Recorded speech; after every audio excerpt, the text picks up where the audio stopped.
Protests continuing across the countryside in the wake of George Floyd's death. That includes demonstrations in cities across the Southland as well. Here's a live picture now of protesters in downtown Los Angeles. They have been marching through the streets of downtown for some time now. What appears to be a completely peaceful protest there right now. There are multiple protests also happening tonight in beach cities like Long Beach, Dana Point, Santa Monica, and Escondido.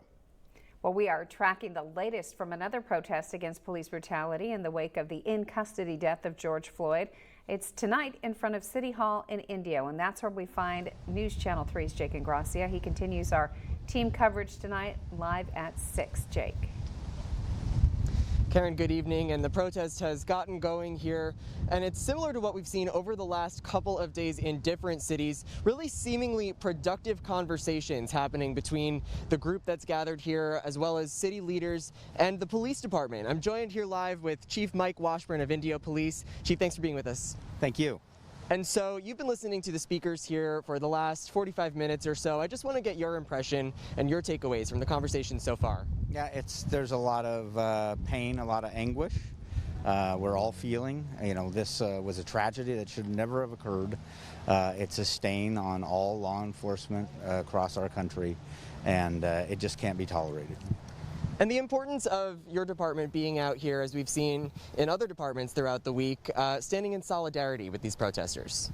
Yeah, absolutely. They need to know that police officers everywhere across this country saw what occurred and condemn it. And, we keep hearing a message I've heard repeatedly from this group of protesters throughout the week is we need to see change. We need to see change. So I want to ask you, what is the change you think needs to happen here in Indio? Well, here in Indio, we're pretty solid, and the reason I say that is the recipe for police reform really isn't about a group of policies. It's about President Obama's 21st Century Policing Task Force report. Indio was selected as one of the 15 police departments across the nation to be an exemplar police department. And so there's 6 pillars. Policies is only one of them.